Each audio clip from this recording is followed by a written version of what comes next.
नमस्कार। धूमिल पांडुलिपि में आप सबका स्वागत है। भूली बिसरी कहानी में आज सुनिए सुदर्शन जी की कहानी अंधकार। लाला राम नारायण अमृतसर के प्रसिद्ध व्यापारी थे। मिट्टी को भी हाथ लगाते तो सोना हो जाती। उन पर लक्ष्मी जी की विशेष कृपा थी। उनकी 2 दुकानें थी, एक कपड़े की और दूसरी अंग्रेजी दवाइयों की। उन्हें दोनों से मुनाफा होता था। किसी वस्तु का टोटा ना था। भगवान ने सब कुछ दिया था मगर कुछ भी ना था। उनके लड़कियां कई थी और लड़का एक भी ना था। यह पुत्र अभाव उन्हें खाए जाता था। हर समय उदास रहते थे। बाहर जाकर तो कदाचित हंस बोल भी लेते, पर घर में आते ही उनकी आंखें अग्निमय हो जाती।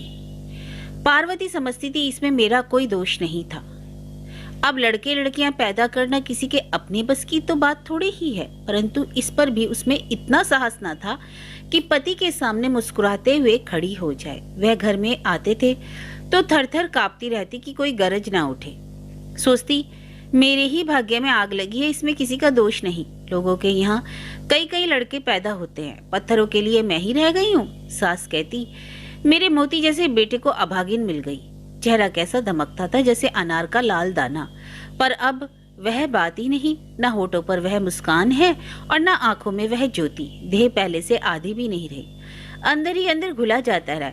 राम नारायण यह बातें सुनते और भी दुखी हो जाते और कहते माँ तुम ऐसी बातें ना किया करो। जो वस्तु भाग्य में ही ना लिखी हो उसके लिए रोना निष्फल है। मैंने समझ लिया है हमारे वंश का नाम निशान मिटके ही रहेगा। हमारे भाग्य में पुत्र सुख नहीं लिखा और तुम कुड़ती हो।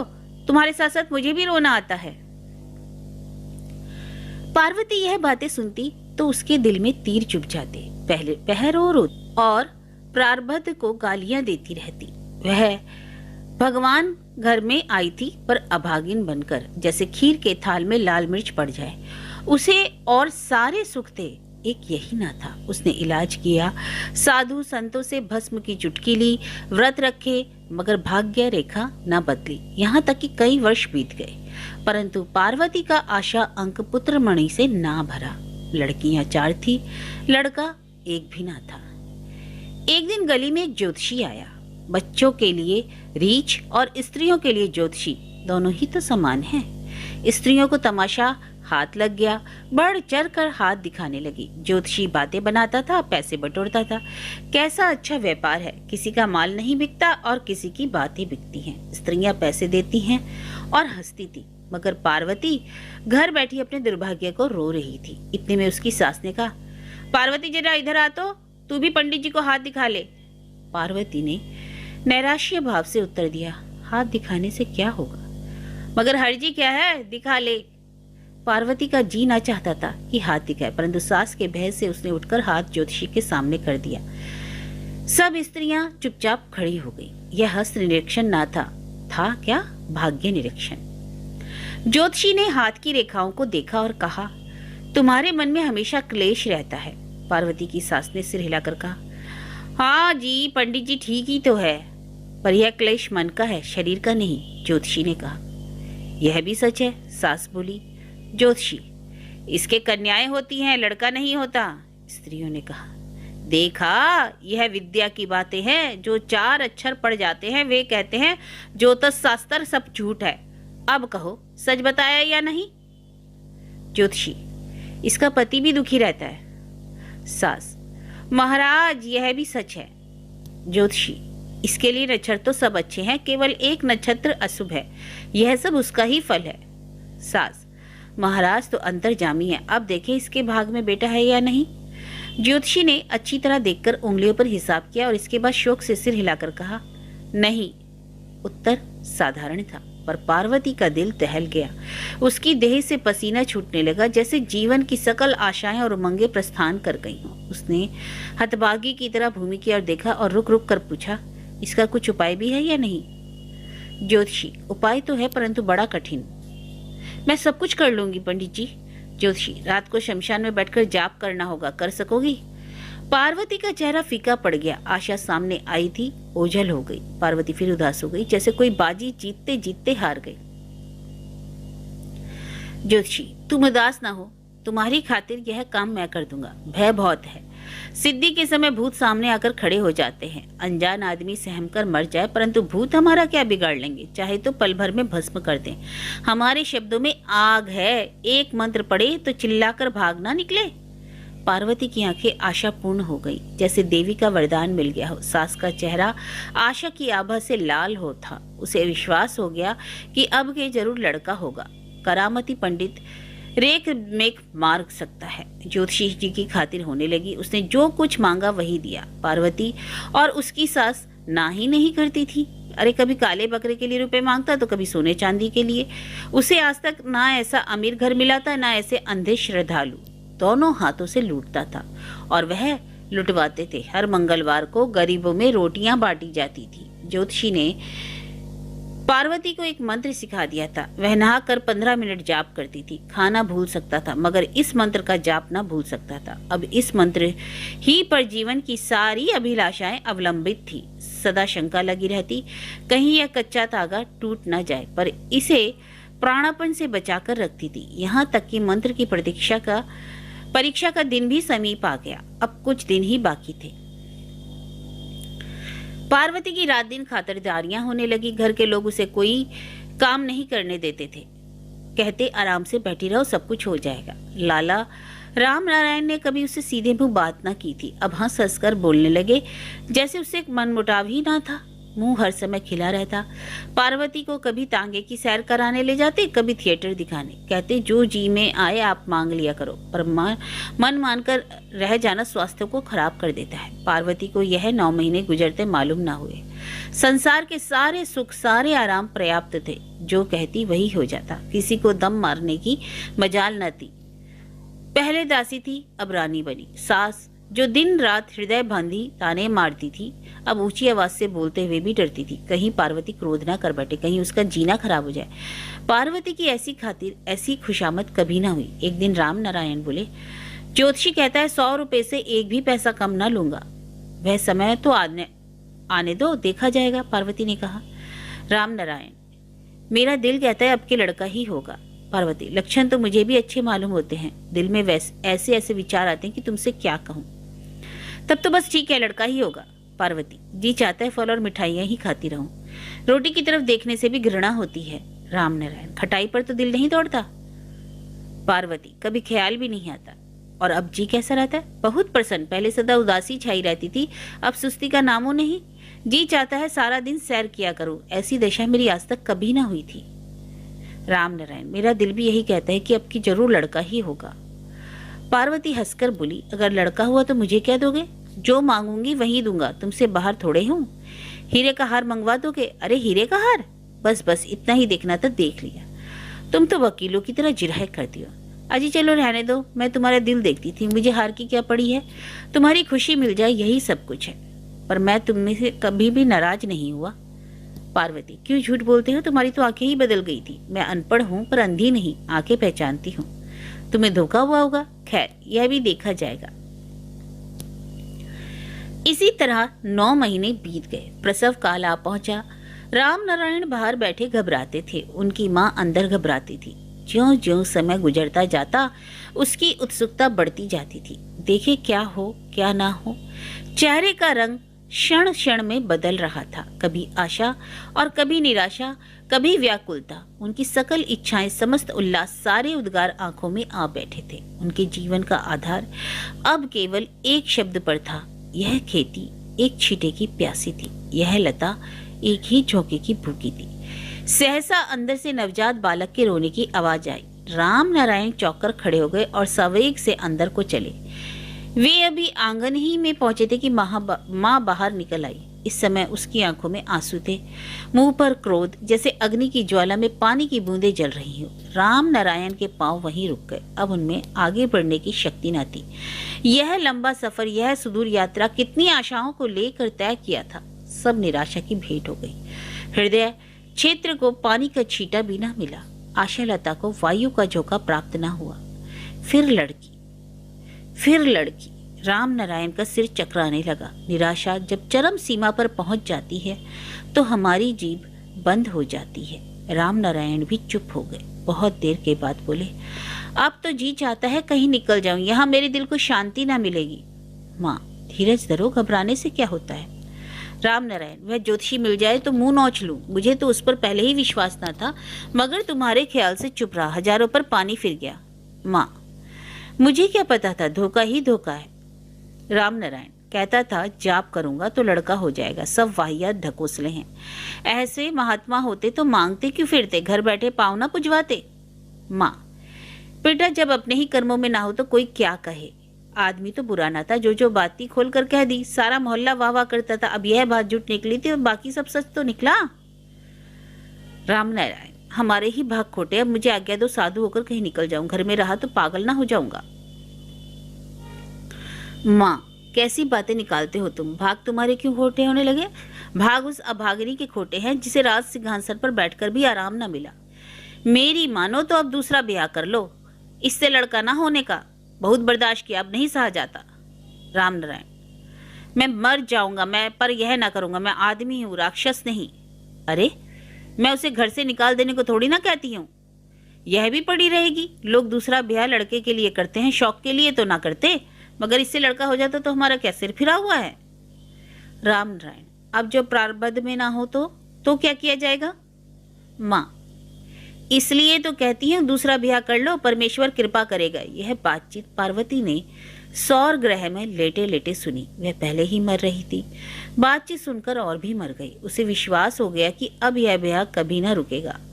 आने वाले दिन आंखों तले फिर गए, सोचने लगी क्या होगा, अब यह हाल है तो ब्याह के बाद क्या होगा। सभी दुत्कारेंगे, सब नई बहू को पूछेंगे, मुझे कोई भी ना पूछेगा। यह अनादर, यह अपमान, यह तिरस्कार कैसे सहूंगी। पार्वती ने अपने सिर पर जोर से थप्पड़ मारा और रोकर कहा, परमात्मा अब तो उठा लो, सहा नहीं जाता। हम रोते हैं इसलिए कि दूसरे हमें चुप कराएं, इसलिए नहीं कि हमें और भी रुलाएं। पार्वती इसी ख्याल से रोई थी, लेकिन उसकी सास ने जब शब्द सुना तो वे और भी लाल पीली हो गई। उच्च स्वर में सुनाकर बोली, तेरे भाग में मौत नहीं, मौत तो हमारे भाग में है। बैठी राज करती है और छाती पर मूंग दलती है। यह शब्द नहीं थे, जहर में बुझे हुए तीर थे। पार्वती की आंखें अग्निमय हो गई, उसकी सारी देह जलने लगी। रगों का रुधिर इस तरह खौलता था जैसे कढ़ाई में तेल खौलता हो। सहसा राम नारायण अंदर आ गए और प्यार से बोले, पार्वती धीरज धरो, लड़के लड़कियां दोनों बराबर हैं। माता जी जोश में आकर जो जी में आता है कह देती हैं, मगर उनकी नीयत खोटी नहीं, भोली है। इतना नहीं समझती कि जिनके यहाँ बेटे नहीं होते वह मर थोड़ा ही जाती है। तुम ऐसी बातों की चिंता ना किया करो, नहीं तो बीमार हो जाओगी। पार्वती चौंक पड़ी। उसे आश्चर्य यह था कि यह मीठे शब्द राम नारायण के मुंह से कैसे निकले। वह आज तक यही समझती थी कि यह बेटे का मुंह देखने का तरस रहे हैं। अभी अभी माँ बेटे में जो बातें हो रही थी उनसे भी यह प्रकट होता था। एकाएक यह परिवर्तन क्यों। पार्वती ने बहुत सोचा, मगर कोई बात उसकी समझ में न आई। उसे आश्चर्य हुआ, पर इस आश्चर्य से बढ़कर प्रसन्नता हुई। उसने कातर दृष्टि से अपने पति की तरफ देखा और आंख बंद कर ली। उसके सब पराये थे, केवल पति तो अपना था, मगर उसके लिए यही तो सब कुछ था। परंतु कुछ दिन के बाद पति भी अपना ना रहा। राम नारायण ने दूसरा ब्याह कर लिया। पार्वती पर दुख का पहाड़ टूट पड़ा। उससे कोई सीधे मुंह बात भी ना करता था। सब नई दुल्हन की सेवा में लगे रहते। अब नई दुल्हन घर की सब कुछ थी, पार्वती कुछ भी ना थी। यहाँ तक कि उसका मान दासियों के बराबर भी ना था। अब वह किसी काम में दखल ना देती, चुपचाप अपनी कोठरी में पड़ी रहती। जो मिलता खा लेती, जो हाथ आता पहन लेती। अब उसे किसी की कड़वी बात पर क्रोध ना आता था, न जली कटी बातें सुनकर आंखें सजल होती थी। कभी जरा से कटु भाषण पर उसके शरीर में आग लग जाती थी।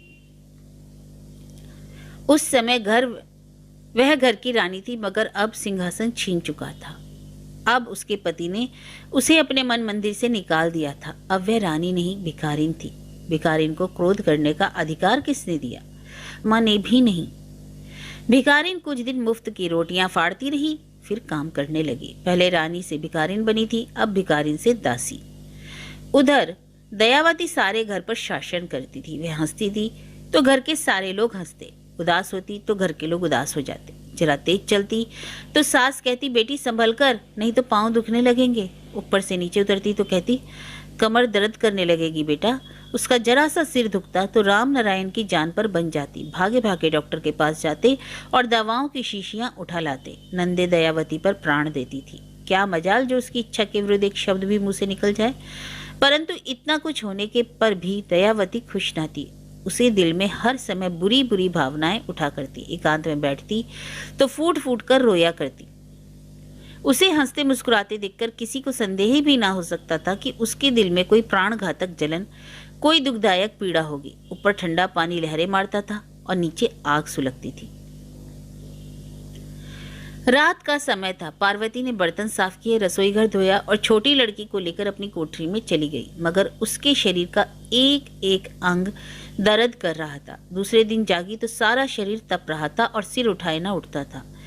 पार्वती चुपचाप लेटी रही। उसमें हिलने की हिम्मत ना थी। यहाँ तक कि 9 बज गए और चूल्हा गर्म ना हुआ। लड़कियां रोटी मांगती थी और रोती थी। पार्वती उनकी तरफ देखती थी और कर्राती थी।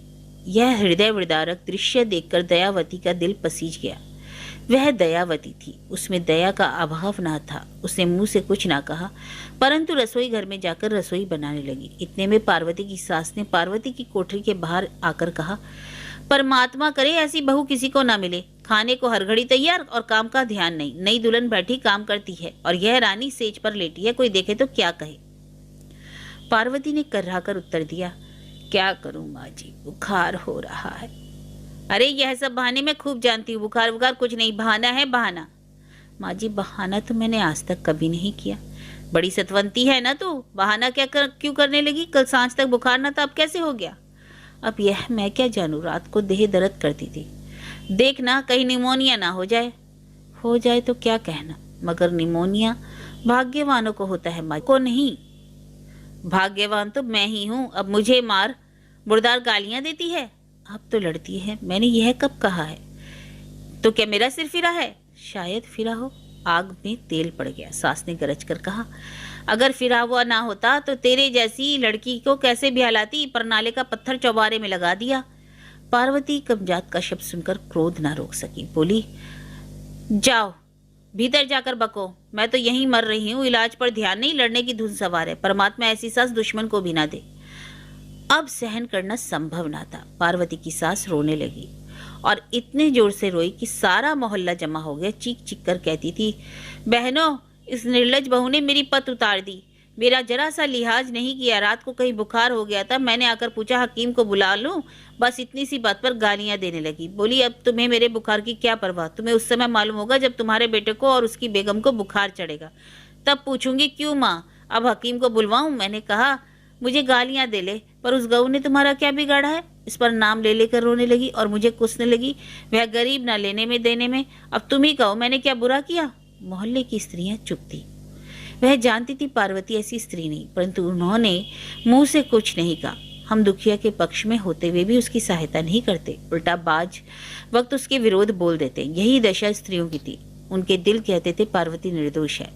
सारा महाभारत बुढ़िया का मचाया हुआ है, मगर फिर भी उनमें सच बोलने के साहस ना था। हम अपने लिए झूठ बोल सकते हैं, पर दूसरों के लिए सच भी नहीं बोलते।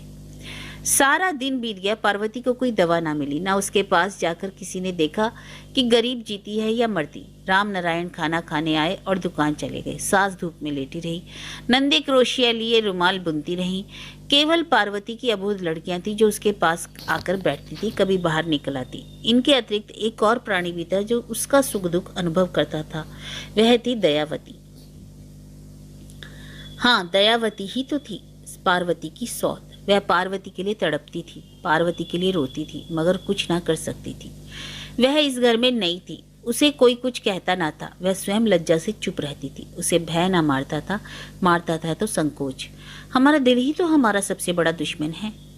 रात के 2 बजे का समय था। पार्वती अपनी कोठरी में बेसुध पड़ी थी। एक धुंधला सा दिया टिमटिमा रहा था, मगर उसका तेल समाप्त हो चुका था और उसका प्रकाश धीरे धीरे मर रहा था। यह मिट्टी का दिया न था, पार्वती के भाग्य का दिया था। कैसा तुच्छ, कितना छोटा। इसका प्रकाश अंधकार में किस तरह विलीन हो रहा था। इसका जीवन मृत्यु के मुंह में किस तरह भागता हुआ जा रहा था। इतने में दरवाजा खुला और दयावती धीरे धीरे अंदर आई। उसने पार्वती के चेहरे को देखा और ठंडी आह भरकर उसे सिरहाने बैठ गई। इसके बाद उसने पार्वती का सिर अपनी जंघा पर रख लिया। और उसके बालों में प्यार से उंगलियां फेरने लगी। पार्वती ने घबराकर आंखें खोल दी और कहा, कौन? उसको आशा थी यह राम नारायण होंगे। दिन में माँ के ख्याल से नहीं आए, अब आए हैं। अपना फिर भी अपना है, पराया कैसे हो जाएगा? मगर मुंह मोड़कर देखा तो सन्नाटे में आ गई। यह राम नारायण ना थे, दयावती थी। पार्वती की आंखों में पानी आ गया। उसने एक क्षण तक दयावती के मुंह की तरफ ताका और फिर उसके गले से लिपट गई। उसने जिन्हें अपना समझा था वह पराये निकले, मगर जो पराया था वह अपना बन गया। दुनिया के रास्ते कैसे निराले हैं, कितने अद्भुत हैं। दयावती ने पार्वती को चारपाई पर लिटाकर कहा, कोई दवा नहीं खाई? पार्वती, नहीं, मेरी परवाह किसे है? जो दवा खाऊं तो बुखार कैसे उतरेगा? उतर जाएगा। दयावती, नहीं, तुम्हें दवा खानी होगी। इस घर के आदमी सभी राक्षस है बहन। तुम्हें विश्वास ना होगा, मैं तुम्हारे लिए सारा दिन कुड़ती रही। तुम्हारे साथ सख्ती होती है, मेरा दिल रोने लगता है। जी चाहता है तुम्हारे गले से लिपट जाऊं, पर घर वालों का ख्याल रास्ते में खड़ा हो जाता है। सोचती हूँ क्या कहेंगे, 100 बातें बनाएंगे, मगर अब यह बेपरवाही ना होगी। पार्वती ने धुंधले दिए की तरफ देखते हुए कहा, बहन, अब तो जी चाहता है कुछ खाकर सो रहूं। अब सब कुछ देख लिया है और क्या देखूंगी? यह तो अधोगति नहीं सही जाती, अब तो मौत ही आ जाए। दयावती, अधीर क्यों होती हो बहन? यह दिन भी गुजर जाएंगे। पार्वती, प्रारब्ध में यह लिखा है, यह मालूम न था। मालूम होता तो जोगिन न बन जाती। जोगिन बनना इतना आसान होता तो आज संसार में चारों तरफ जोगिन ही जोगिन नजर आती। दयावती ने कहा। पार्वती, आज का हाल तुमने स्वयं देख लिया, बताओ मेरा क्या दोष है? दयावती, खूब देख लिया। ज्यादती सारी उनकी है, तुम्हारा दोष नहीं। इसे सारा जहान जानता है। कहने लगी, गालियां देती हैं। दयावती, अब लड़कियां होती हैं तो इसमें तुम्हारा क्या दोष? यह कोई अपने बस की बात थोड़े ही है। पार्वती, वह तो समझते हैं कि जानबूझकर मैंने पैदा की। दयावती, आदमी को कुछ तो समझना सोचना चाहिए ना, जब देखो तने रहते हैं। इसमें तुम्हारा तो कोई दोष नहीं। जीना दुभर हो गया, हर समय सहमी रहती हूँ। दयावती, पर मेरी तरफ से मन साफ कर लो, मैं तुम्हें अपनी बड़ी बहन समझती हूँ। मेरा मन तो बहन तुमसे पहले से ही साफ है। मेरे कारण अब तुम्हें जरा भी कष्ट ना होगा। पार्वती ने दयावती को गले लगा लिया और स्नेहपूर्ण स्वर में कहा, तूने मुझे जिला लिया। मैं समझती थी इस घर में मेरे दुश्मन ही दुश्मन है, हित चिंतक कोई नहीं, परंतु तूने मेरा विचार बदल दिया। अब मुझे इतनी शांति है कि कम से कम मुझे तू बेगुनाह समझती है। सहसा दिया बुझ गया, चारों तरफ अंधकार फैल गया। इस अंधकार में पार्वती और दयावती दोनों छिप गई। क्या उनके भाग्य का दिया भी बुझ गया? पार्वती महीना भर बीमार रही। दयावती ने सेवा में दिन रात एक कर दिया। उसे हर समय वही चिंता रहती थी कि पार्वती किसी तरह बच जाए। वह उसके सिरहाने से ना उठती। नियत समय पर दवा देती, समय पर दूध देती, रात को सोते सोते चौंक उठती और उसे देखती कि सोती है या जागती। ऐसी चिंता, ऐसी व्यग्रता, ऐसी उत्सुकता से किसी माँ ने अपने बच्चे का इलाज भी कम किया होगा। उसे सास समझाती थी, पति रोकता था, मगर वह किसी की ना सुनती थी। कहती थी, इसकी सेवा मैं करूंगी। यह दुखिया है, इसके मन मंदिर में प्रेम की जोत जलती है। इसने मेरा मन मोह लिया है। पार्वती की लड़कियां दयावती की आवाज सुनती तो उनकी तबीयत हरी हो जाती। इस तरह लपक कर आती जैसे वह उनकी माँ हो। उनके रहने सहने का, खाने पीने का सब प्रबंध वही करती। यह स्वर्गीय प्रेम, यह विशुद्ध निर्मल पवित्र दृश्य देखकर सारा मोहल्ला चकित था। ऐसी उदारता, ऐसी श्रद्धा, ऐसी प्रीति, ऐसा स्वार्थमय संसार में, इस द्वेषपूर्ण दुनिया में उन्होंने पहले न देखा। सौत को देखकर स्त्री के शरीर में आग लग जाती है। उसकी आंखों में क्रोध की चिंगारियां निकलने लगती है। यहाँ वही सौत की सेवा करती थी। यह प्रेम कितना महान है, कितना स्वच्छ है। इसमें आत्मसमर्पण था, विषय वासना न थी, सेवा का शौक था, फल की इच्छा न थी। यह पति पत्नी का प्रेम न था, दो महिलाओं का स्नेह था। यह दो सौतों का प्यार न था, दो सखियों की प्रीति थी। धीरे धीरे पार्वती की देह में ताकत आने लगी। दयावती ऐसी खुश थी जैसे कोई राज्य जीत लिया हो। अब वह दो सखियां थी, सारा दिन एक जगह बैठी रही और बातें करती। दयावती सोचती, यह दुखिया है, इससे अन्याय हो रहा है। पार्वती सोचती, मेरी सौत है तो क्या हुआ, पर इसका दिल तो प्रेम का सागर है, मुझे देखकर खुश हो जाती है। मेल ने दोनों को प्रेम सूत्र में बांध दिया। कुछ देर सखियां बनी रही, फिर बहनें बन गई। पार्वती ने सास का व्यवहार वैसे ही कठोर था पार्वती के प्रति, परंतु राम नारायण कभी कभी हंसकर भी बोल लेते थे और दयावती सबकी आंखों की पुतली थी। इसी तरह 1 वर्ष बीत गया। पार्वती कुछ महीनों के लिए मायके गई। लौटी तो दयावती की अवस्था ही और थी। पर वह मोहिनी थी और ना आंखों में वह जादू। ऐसा मालूम होता था जैसे दयावती वह दयावती ही नहीं। पार्वती 16 साल की राजकुमारी को छोड़ गई थी, अब उसे 40 साल की बुढ़िया मिली। पार्वती पर वज्राघात हुआ। उसने दयावती का हाथ पकड़ा और उसे एकांत में ले गई। वहां जाती बोली, यह तुझे क्या हो गया है? दयावती, हुआ तो कुछ भी नहीं, पहचानी ही नहीं जाती, तेरी सूरत ही बदल गई।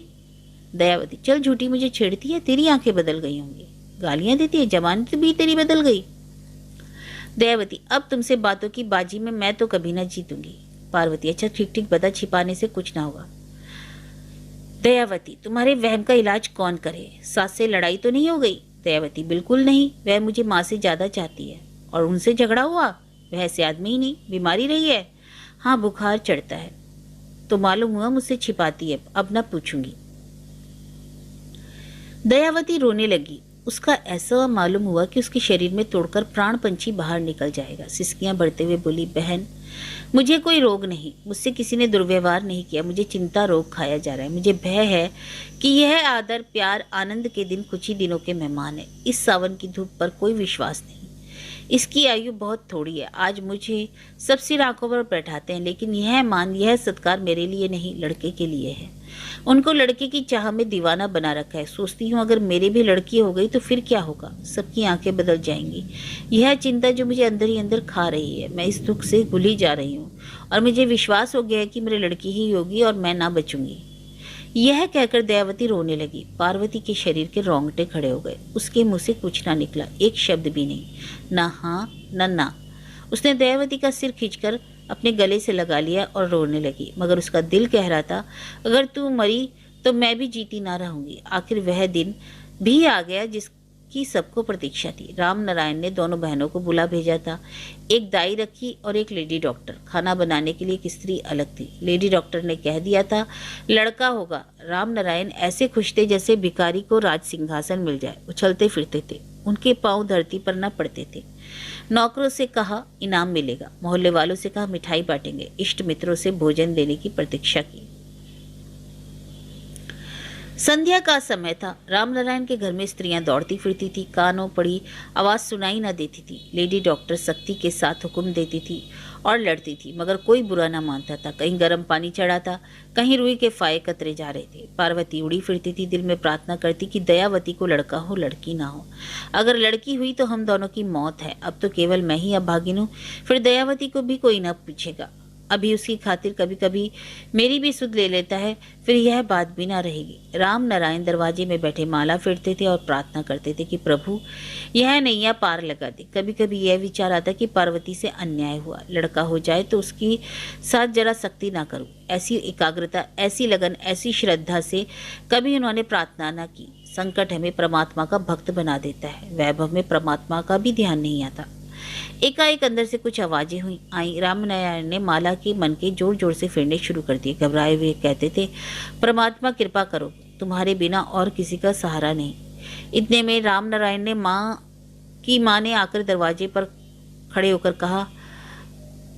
रामनारायण ने पूछा, क्या हुआ? माँ ने धीरे से कहा, लड़की।